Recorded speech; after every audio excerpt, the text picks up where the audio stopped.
नमस्कार, आपण पाहताय न्यूज 18 लोकमतवर बेधडक आपल्या सगळ्यांचं स्वागत. मी मिलिंद भागवत. हळूहळू एक एक राजकीय पक्ष आपापल्या लोकसभेच्या उमेदवारांच्या याद्या घोषित करू लागलाय. भाजपनं काल 180 पेक्षा जास्त उमेदवारांची यादी जाहीर केली. त्याआधी काँग्रेसनं केली. राष्ट्रवादीनंही 2 वेळेला यादी जाहीर केली. आता शिवसेनेनं सुद्धा 20 जणांची यादी जाहीर केली. पण या सगळ्या यादीकडे नजर टाकली तर आणखीन एका गोष्टीची मोठी चर्चा महाराष्ट्रात आहे. अगदी गल्लोगल्ली, खेडोखेडी आणि घराघरात आहे. ती म्हणजे आयाराम गयारामांची. किंवा जर का वेगळ्या शब्दात सांगायचं झालं तर गेल्या काही काळात फोडाफोडीचं राजकारण ज्या पद्धतीनं महाराष्ट्रात सुरू आहे ते पाहता राजकारणात सध्या फक्त आयातांची चलती आहे. आणि जे वर्षोनवर्ष पक्षाचं निष्ठावानपणे काम करतायत त्यांची बोलती बंद आहे. नेमकं असं का होतंय? इतके वर्ष राजकारणात राहून सुद्धा दरवेळेला राजकीय पक्षांना फोडाफोडीचं राजकारण का करावं लागतं? आणि दरवेळेला निवडणुका आल्या की आयातांची चलती कशी सुरू होते? Incoming free. याच संदर्भात आज आपण बोलणार आहोत. फोडाफोडीचं राजकारण आणि आयातांची चलती.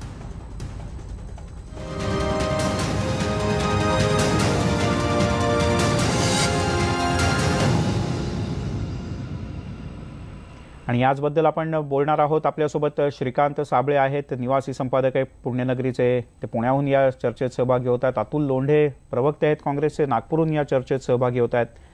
श्रीमंत माने कार्यकारी संपादक आहेत सकाळचे, नाशिकहून या चर्चेत सहभागी होत आहेत. शिवराय कुलकर्णी भाजपचे प्रवक्ते आणि संजय तटकरे राष्ट्रवादी काँग्रेसचे प्रवक्ते आपल्या चर्चेत सहभागी होत आहेत. आपल्या सगळ्यांचं स्वागत. आपण राजकीय पक्षांच्या नेत्यांकडूनच आधी सुरुवात करूयात. आणि सध्या सगळ्यात जास्त फटका त्या अर्थानं बसलाय तो काँग्रेस आणि राष्ट्रवादीला. संजय तटकरेजी, काय नेमकं असं होतं की मोठ्या प्रमाणात फोडाफोडीचं राजकारण सुरू होतं एकदा निवडणुकांच्या तारखा जाहीर झाल्या की, आणि यावेळेला तर राष्ट्रवादीला मोठ्या प्रमाणात गळती लागले?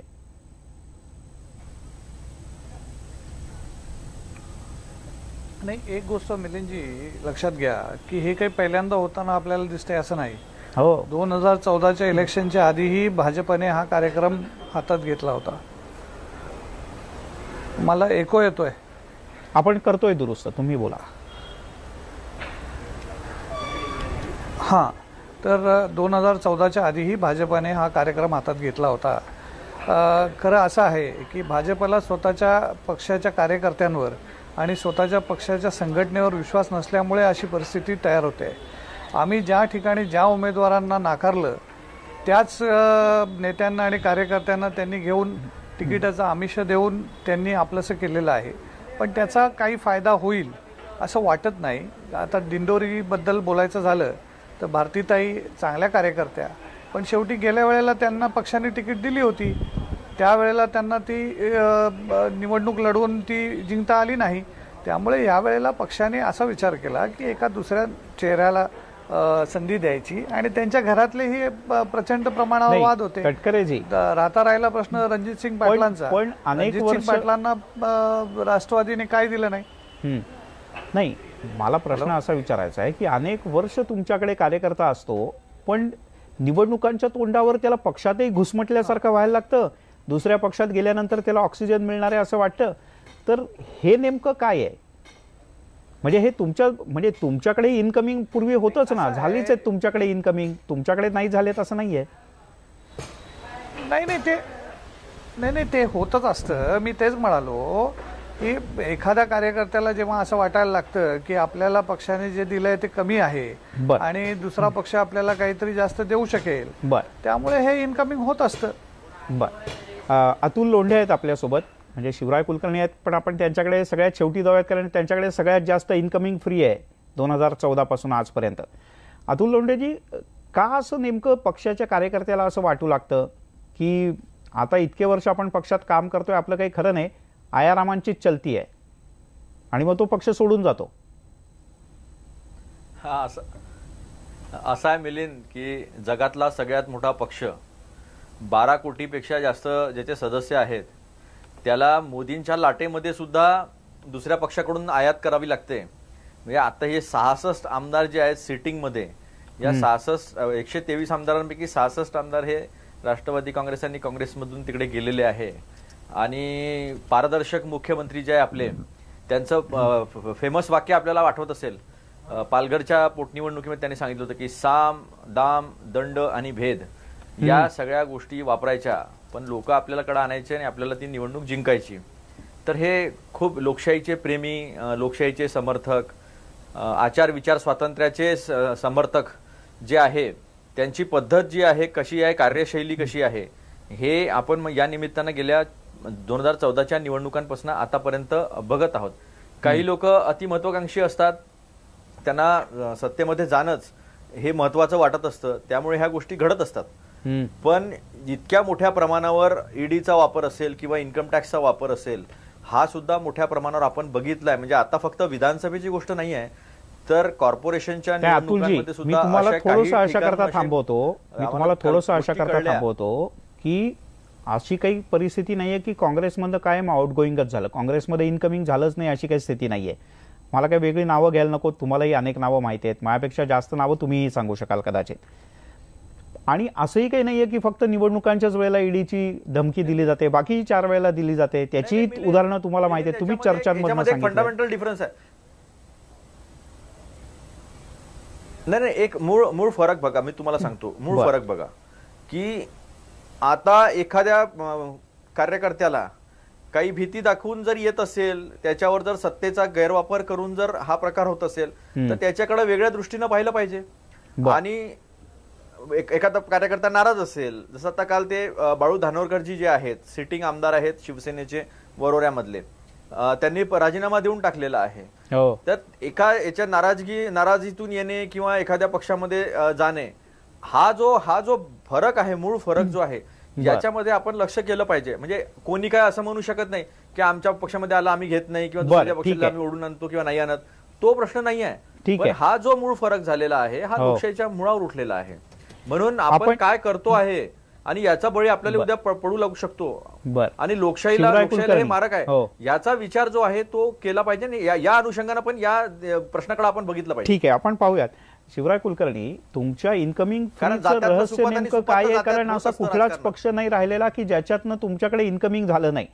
आणि त्याला जोडून तुमच्यावर लोंढ्यांनी तर थेट आरोप केलाय की तुम्ही साम दाम दंड भेद सगळ्याचा वापर करता, ईडीची धमकी दिली जाते आणि तिकिटाचं आमिष दाखवलं जातं. ते संजय तटकरे म्हणाले की प्रलोभनं दाखवली जातात. असं का करता तुम्ही? आणि मग तुमच्यातले जे निष्ठावंत आहेत त्यांचं काय? फक्त आयारामांचीच चलती? नाही, एकतर लोंढेंनी आतापर्यंत जे सांगितलं त्याच्यामध्ये लोंढेंची जी उद्विग्नता त्याच्यातून दिसते आहे ती स्वाभाविक आहे, ती काही चुकीची नाही. कारण की लोंढेंच्या पक्षाकडे, म्हणजे त्या काँग्रेस पक्षाकडे सध्या कोणीही यायला तयार नाही. त्यांना कोणी येणं तर सोडा, त्यांना मतदारसंघांमध्ये उमेदवारी मिळत नाही. आता अमरावती लोकसभा मतदारसंघामध्ये आघाडीला चिन्ह नाही ठेवता आलं, ही त्यांची स्थिती झालेली आहे. त्याच्यामुळे त्यांनी आता त्यांची जी बाजू आहे ती झाकण्याचा ते प्रयत्न करतात. मला नाही वाटत की महाराष्ट्राच्या राजकीय पटलाकडे जर बघितलं तर भारतीय जनता पार्टीत जे अतिशय ताकदवर नेते आले, ते ताकदवर नेते कुठल्या धमकी तंत्रातून आले असतील असं चित्र अजिबात नाही आहे. उलट काँग्रेस आणि राष्ट्रवादी काँग्रेसनी ठिकठिकाणी स्वतःच्या हाताने कसे सुरुंग लावून घेतले स्वतःला, ते सगळं राजकारण गेल्या 8-10 दिवसापासून आपल्या सगळ्या वाहिन्यांवरून जनसामान्यांना पाहायला मिळत आहे. असा एक जमाना होता की वाघेलांना फोडू शकत होते काँग्रेसवाले, भुजबळांना काँग्रेसवाल्यांनी कोणत्या पद्धतीने फोडलं आणि शिवसेनेचे 12 आमदार कसे काँग्रेसमध्ये नेले, एक काळ होता. त्याच्यामुळे काँग्रेसला सत्तेच्या राजकारणामध्ये जे त्या काळात करता येत होतं त्याच्यातली कोणतीही बाजू त्यांच्या बाजूने आता शिल्लक राहिलेली नाही. भारतीय जनता पार्टीच्या जे विजयाचे संकेत आणि विजयाचे वारे पहिल्या दिवसापासून दिसायला लागलेले आहे, ज्या पद्धतीने मोठे नेते आपण त्याच्यावर उत्तर घेऊया नेते, शिवराय आपण त्याच्यावर उत्तर घेऊया. अतुल लोंढे, काँग्रेसने काय गमवलं आहे हे लोंढेंना कळत आहे. असं आहे की म्हणून त्याची बोच आहे. असं आहे की आम्ही खूप जिंकून राहिलो बाबा, आमची परिस्थिती खूप चांगली आहे, असं असताना निष्ठावान कार्यकर्त्यांना आपण तिकिटा न देता आपण आयात करून तिकिटा देऊन आलो, इथेच आपण हारू शकतो. हा जो प्रश्न आहे हा स्पष्टपणे त्यांना माहिती आहे, कल्पना आहेत आपल्या स्वतःच्या अपयशाची, आपण कोणत्या सगळ्याच प्रश्नांवर सगळ्याच आश्वासनांवर अपयशी ठरल्यामुळे आपल्याला ही अशी आयात करावी लागते हे न समजण्या इतकं काही सामान्य जनता मूर्ख नाही किंवा दूधखोळी पण नाही आहे. पवार साहेबांचा यांनी उल्लेख केला काँग्रेसमध्ये, त्यावेळेस भुजबळ साहेब आले होते. भुजबळ साहेबांना विधानसभेमध्ये यायला किती त्यांना जीवाची भीती होती आणि किती त्याच्यानंतर आले ते आणि कसं कुठल्या रेस्ट हाऊसवर होते, किती भीती होती. ती भीती विरोधी पक्षाची शिवसेनेची होती आणि तो सगळा एपिसोड जो आहे तो सगळा महाराष्ट्राला माहिती आहे. त्यामुळे नेहमी भीतीत आहे. आता तर सत्ता हातात आहे. त्याच्यामुळे कसं आहे की आमचे जे गडकरी साहेब आहे त्यांचं ते वाल्या to Valmiki institute of political मॅनेजमेंटचं शाळा आहे नागपूरमध्ये. इकडे वाईट असलेला माणूस पटकन बीजेपीत घेतला की तो तिकडे एकदम प्रामाणिक पारदर्शक होऊन निघत असतो आणि त्या टेक्नॉलॉजीमध्ये हे सगळा कार्यक्रम चालू आहे आणि ते स्पष्टपणे सांगतात या गोष्टीचा वाल्याचा वाल्मिकी झाला बा आमच्याकडे आला. म्हणजे एक गोष्ट लक्षात घ्या की आपलं कथनी आणि करणी मधला जो फरक आहे तो भाजपचा स्पष्टपणे जो आहे. शिवराय कुलकर्णी, तुम्ही काय मुद्दा मांडताय दिसतो आहे तो जगाला पण दिसतो आहे. असं आहे की आम्ही वाल्याचा वाल्मिकी करतो आणि पुन्हा वाल्मिकीचा वाल्या करायला पटोलेसारखा उमेदवार अतुल लोंढे घेऊन जात असतात स्वतःच्या नागपूरमध्ये, ज्या नागपूरमध्ये देखील उमेदवार मिळाला नाही. आता काय पटोलेंनी या देशाचे प्रधानमंत्री शेतकरी विरोधी आहेत. या देशाचे प्रधानमंत्री खासदारांचं ऐकून घेत नाही. या देशाचे प्रधानमंत्री हे शेतकऱ्याच्या जीवावर उठलेले आहे असं म्हणून त्यांनी राजीनामा दिलेला आहे आणि तो पहिला व्यक्ती आहे राजीनामा देणारा. संजय घेऊन जाऊन नंतर राजीनामा देणार नाही. प्रीतम मुंडेंपासून एकच सेकंद मी थोडा वेळ थांबवतो तुम्हाला. संजय शिंदे हे राष्ट्रवादी काँग्रेसमध्ये प्रवेश करतायत. त्यांच्या राष्ट्रवादीतल्या प्रवेशाचा कार्यक्रम सुरू आहे. आपण काही त्याची थेट दृश्य पाहतोय. संजय शिंदे हे राष्ट्रवादी काँग्रेसमध्ये प्रवेश करतायत.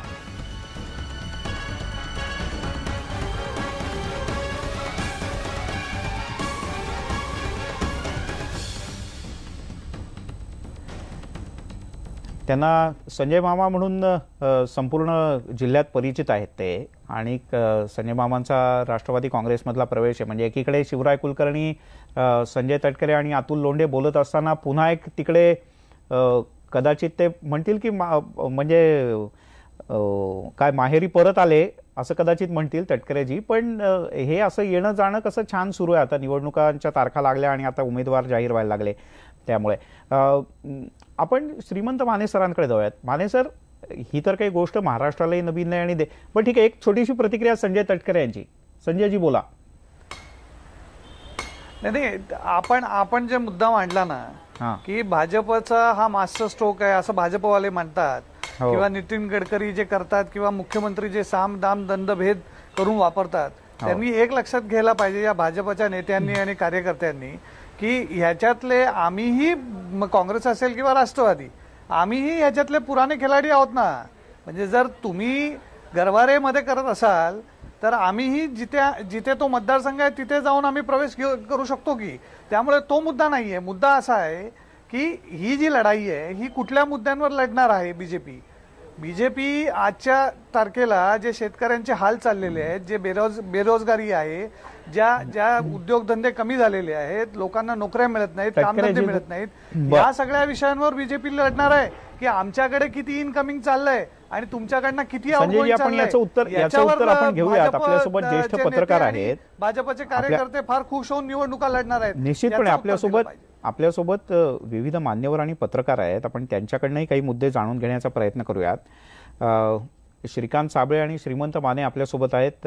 या दोघांच्याकडनं प्रतिक्रिया घेऊ. सगळ्यात आधी श्रीमंत माने सर, महाराष्ट्राला इनकमिंग आउटगोईंग हे काही नवीन नाही. ही फार जुनी परंपरा आहे आणि ती कधी सुरू झाली काय वगैरे याच्या इतिहासात जाण्यापेक्षा असं नेमकं का होतं की प्रत्येक राजकीय पक्ष निवडणुकांच्या तोंडावर फोडाफोडीचं इतकं राजकारण करतो आणि इतकं इनकमिंग फ्री व्हायला लागतं की निष्ठावंत तर बिचारे त्यांना पक्षातही कोणी विचारत नाही.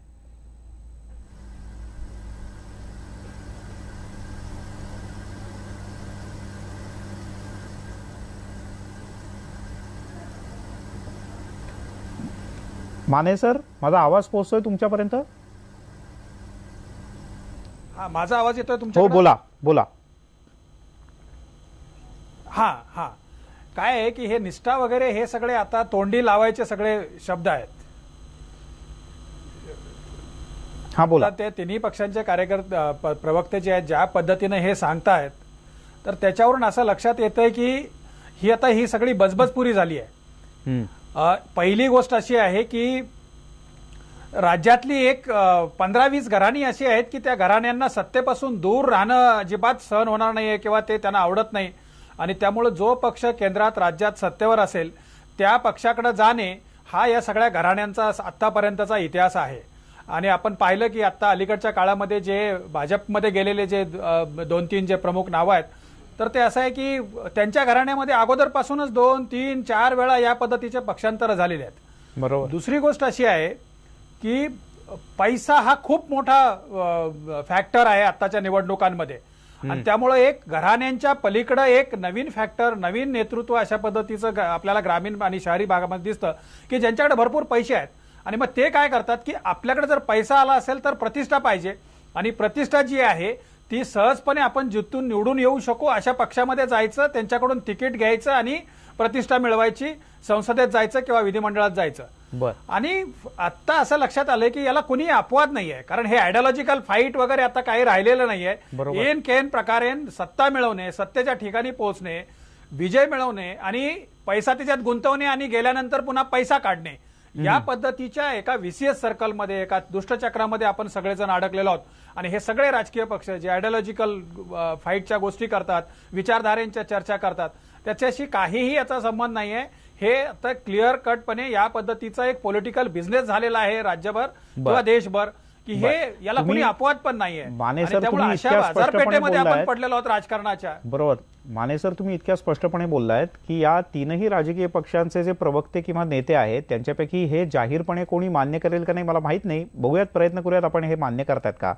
पण आपल्यासोबत श्रीकांत साबळे सर सुद्धा आहेत. साबळे सर तुम्ही कसं पाहता या विषयाकडे कारण ज्या पद्धतीचं फोडाफोडीचं राजकारण सुरू आहे ज्या पद्धतीनं हे सगळं लोकांच्या समोर उघड आणि जाहीरपणे प्रवेश करणं सुरू आहे आणि त्याला छान एक विचारसरणी प्रणाली विकास अशी एक त्याच्यावर केकवर जसं आयसिंग केलं जातं ना तसं छान याचं सगळं आयसिंग केलं जात आहे. काय सांगाल तुम्ही.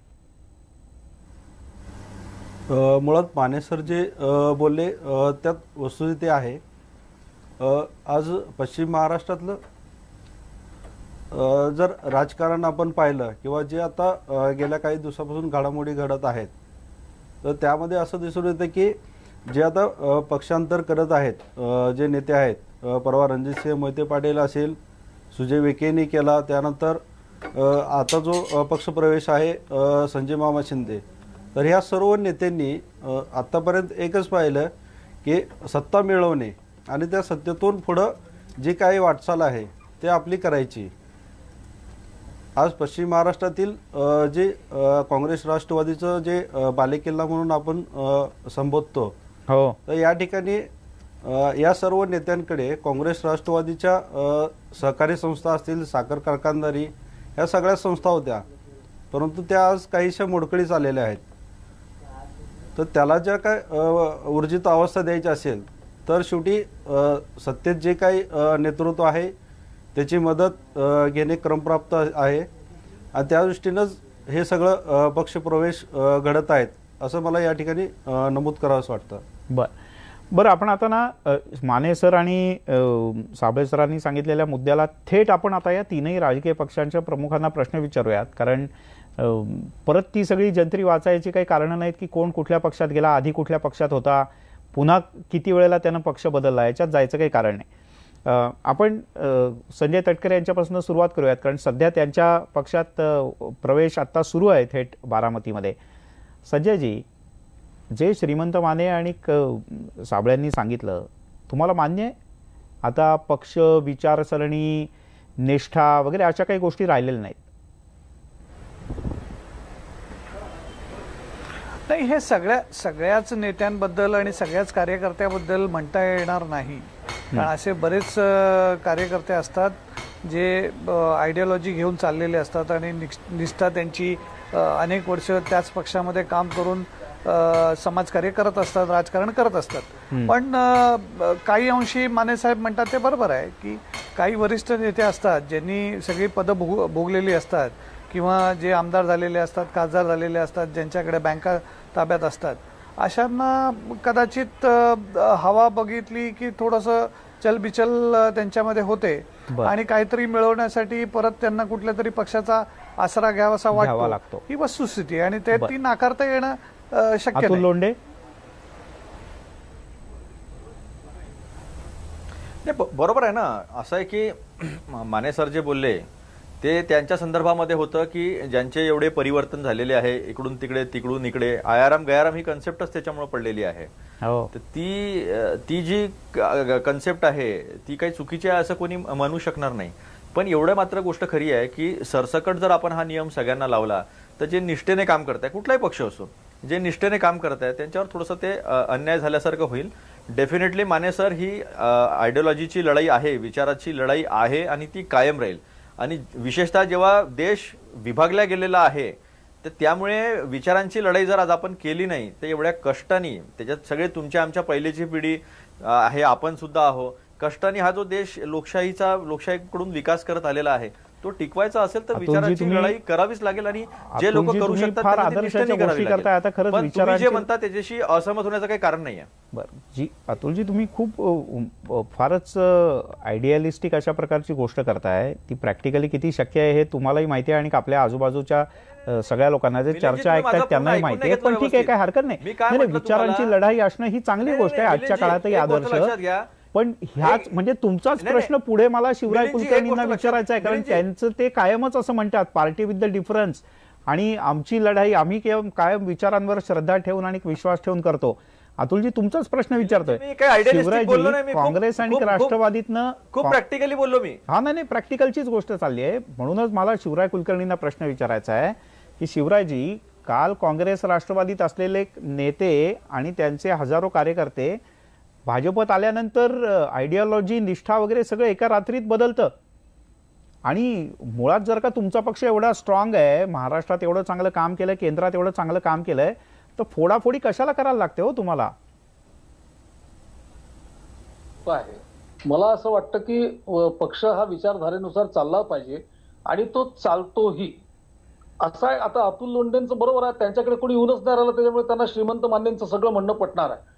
पण मी तुम्हाला माझ्या पक्षाच्या बाजूने तुम्हाला हे नक्की सांगतो की जे लोक पक्षांतर करून आमच्या पक्षामध्ये येतील, भारतीय जनता पार्टीमध्ये येतील, त्यांनी असं कुठे म्हटलं की या पक्षाची आयडिओलॉजी आम्ही स्वीकारलेली नाही.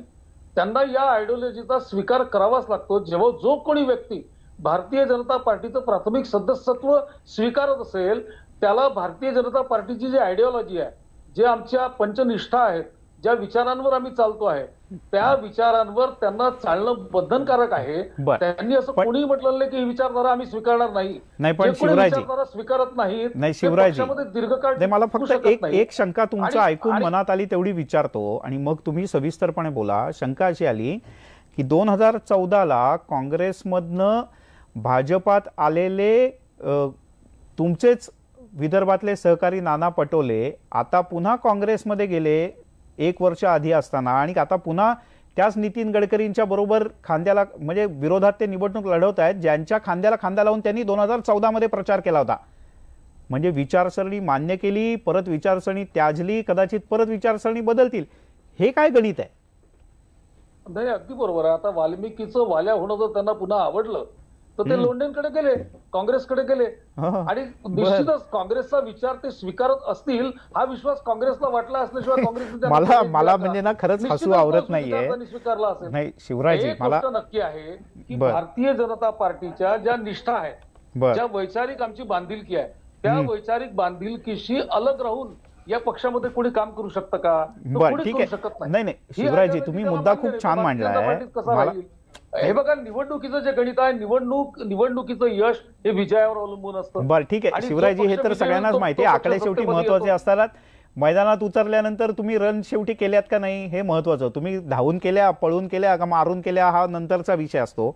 पण श्रीकांतजी, म्हणजे शिवरायजींचं हे म्हणणं पटून म्हणजे जेवढं मला हसायला आलं तेवढंच तुम्हाला दोघांनी, म्हणजे श्रीमंत मानेही हसतायत फार. म्हणजे हे सगळं चौकटीत बसवणं राजकीय कर्त्याला हे जमतंय. म्हणजे शिवरायजी, हे केवळ तुमच्याकरता नाही आहे, हे अतुल लोंढेंकरता पण आहे. त्यांच्याकरता पण सांगायची 2 नावं माझ्याकडे आहेत. श्रीकांतजी सांगा. आयडिओलॉजीचा एक साधं उदाहरण आहे की भाजपमध्ये ज्यांनी प्रवेश केला आहे आज अखेर, तर अशा लोकांसाठी माझ्या मतेप्रमाणे शाखा अटेंड करणे हे महत्त्वाचं असतं, किंवा ते जे काही त्यांच्या भाजपच्या बैठकी असतात त्यामध्ये जाणं क्रमप्राप्त असतं. परंतु माझ्या तर असं कुठं मी गेल्या 4-5 वर्षामध्ये दिसून आलं नाही की ते ज्यांनी कुणी भाजपमध्ये प्रवेश केला तर ती मंडळी त्या भाजपच्या मिटिंगांना सातत्याने असतात किंवा शाखांना उपस्थित राहत असतात. त्यामुळे इथं आयडिओलॉजी वगैरे मला तर कुठं दिसून येत नाही. बर, एक अगदी शिवराजजी तुम्हाला मुद्दा मांडायचा आहे मला माहिती आहे, आणि कातुलजींनाही मुद्दा मांडायचा आहे, तेही मगाचपासून हात वर करतायत, आणि हे सगळं ऐकून कदाचित आज श्रीमंत माने यांच्या लेखणीला एखादी कविताही सुचायला लागेल, इतकं हे सगळं रोचक आहे आणि सर्वसामान्याला तर म्हणजे आश्चर्यानं तो अवाक होण्यासारखा आहे.